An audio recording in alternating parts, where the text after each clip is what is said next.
La Guerra Fría es un periodo lleno de arcanos que poco a poco vamos desvelando. Más o menos hasta ahora teníamos la idea de que fue un tiempo peligroso quizá, pero que a base de acuerdos y pactos se consiguió sobrellevar y terminó como tantas otras cosas terminan. Pero por lo visto estuvimos muchísimo más cerca de la exterminación, con casos como este, las maniobras arquero competente. Como apunté en el vídeo dedicado a Top Gun, existen hechos que no conocemos o conocemos a la inversa por las películas, la propaganda u otros factores. Uno de ellos es este que vamos a contar. Roger Donaldson utilizó en el tráiler de 13 días esta misma frase que reproduzco aquí refiriéndose a la famosa crisis de los misiles de Cuba. Famosa en Occidente, porque tengo entendido que dentro de los países comunistas se vivió con mucha más tranquilidad, o no se vivió en absoluto. Yo no había nacido, pero me cuentan que por aquellos días se pensó realmente en una guerra nuclear entre las dos superpotencias. Siempre se ha tenido por el momento más crítico para la especie humana. Sin embargo, los historiadores ahora ven aún más crítico los días de noviembre de 1983, cuando la mitad de la humanidad estuvo a punto de ser vaporizada. Probablemente la discusión de quién comenzó la Guerra Fría dure décadas, quizás siglos, pero la situación anímica de los estadounidenses a principios de los 80 se parecía mucho a la derrota. No eran pocos los que pensaban que Estados Unidos estaba en la recta descendente y andaba buscando victorias donde fuese. Parecía que cada excolonia inmediatamente abrazaba el comunismo.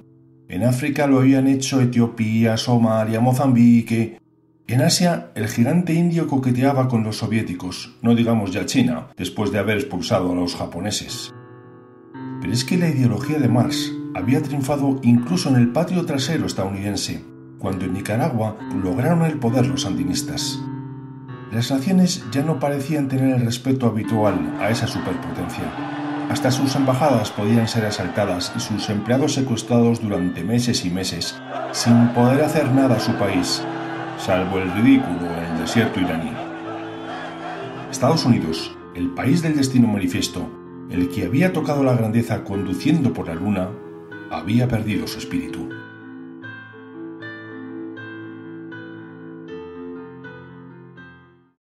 Sin embargo, no me cansaré de decir que una característica del sexo prescindible es nuestra resiliencia, nuestra capacidad para sobreponernos al dolor y a las dificultades. Y en noviembre de 1980 salió elegido para la Casa Blanca un hombre que afirmó no estar dispuesto a vivir la paz de las cadenas, que no se doblegaría a la ideología de los 100 millones de muertos.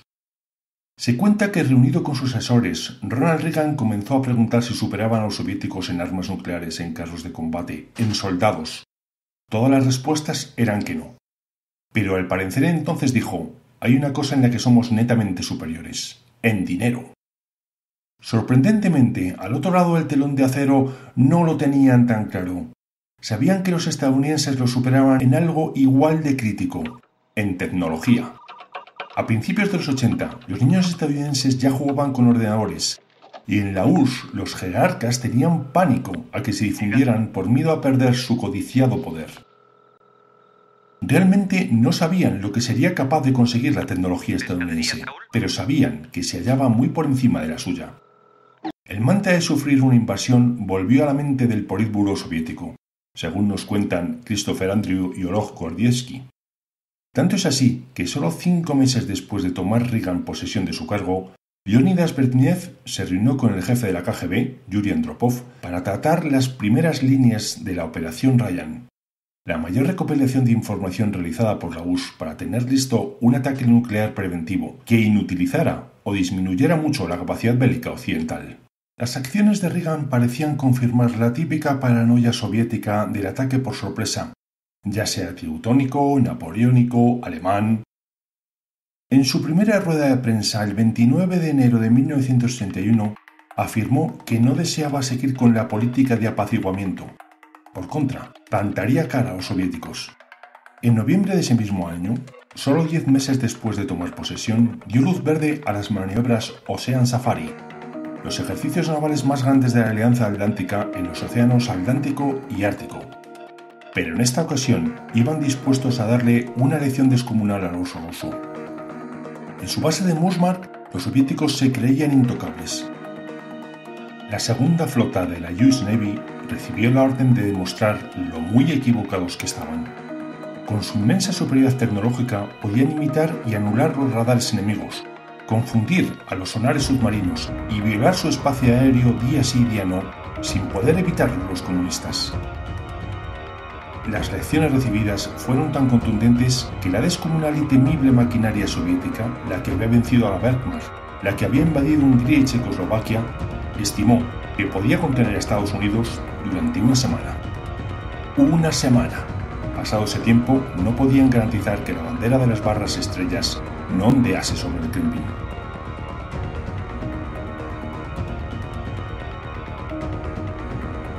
Poco a poco los espías en Occidente comenzaron a preocuparse cuando les llegaban demandas de información sobre si preparaban su sistema bancario para resistir algún ataque, si en los hospitales europeos y estadounidenses estaban ampliando el número de camas, si sus bancos de sangre hacían acopio de dosis. La tensión creció aún más cuando Reagan le pidió a la inmensa comunidad científica de su país que desarrollaran la tecnología para destruir los misiles nucleares en vuelo, comenzando así, aunque solo verbalmente, la iniciativa de defensa estratégica. La llamada Guerra de las Galaxias porque una de sus armas más emblemáticas era un supuesto láser en la frecuencia de los rayos gamma, láser en el que gastaron unos 3.000 millones de dólares y no consiguieron desarrollar. Pero eso daba igual. La superioridad tecnológica estadounidense impresionaba tanto a los soviéticos que lo veían posible. Mucho se ha hablado del secretismo ruso, de lo muy escondido que tenían cuánto dedicaban al armamento en su presupuesto. Sin embargo, al parecer, el gran secreto o misterio eran las capacidades de la tecnología occidental.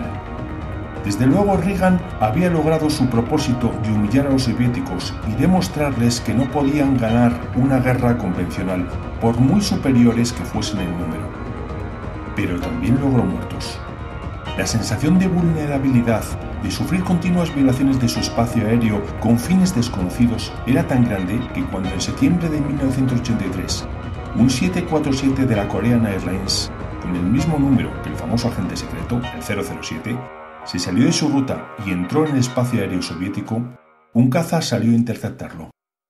Le hizo varios llamamientos para que se identificara y abandonara el espacio aéreo prohibido, pero el jumbo no contestó. Finalmente el piloto disparó, destruyendo el avión y matando a 269 personas. No fue el único caso, pero sí el más conocido porque se pudo grabar la comunicación entre el piloto y su centro de mando y ser reproducida después a los medios de comunicación. Naturalmente, las muchas llamadas del piloto al avión fueron omitidas. Tras la destrucción del avión surcoreano, las relaciones entre la URSS y Estados Unidos casi quedaron cortadas. Aun con todo, la tensión subiría todavía más. En noviembre de 1983, la OTAN planificó las maniobras Eivor Archel. En ese momento, los soviéticos consideraron que la invasión occidental era inminente.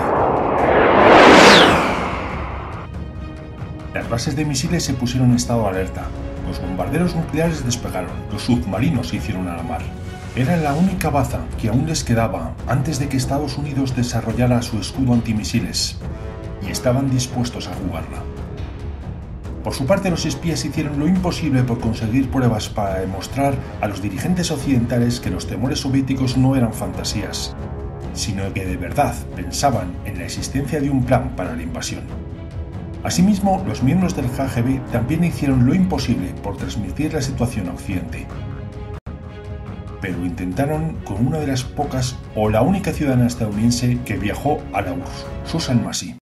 Me miró con sus ojos negros relampagueantes y dijo: no se imagina lo cerca que estamos de la guerra. Entre todos lograron que Ronald Reagan fuese consciente de la situación tan peligrosa y pronunciase su famoso discurso meses después para calmar los ánimos. Después de todo, aquello confirmaba que su estrategia logró lo esperado, y pudo decirle después a Mikhail Gorbachev que la carrera de armamentos la iban a ganar ellos, sin que pareciese un farol ni una bravuconada. Probablemente la URSS y los regímenes comunistas hubieran caído igual sin las acciones de Ronald Reagan, pero no tan rápido.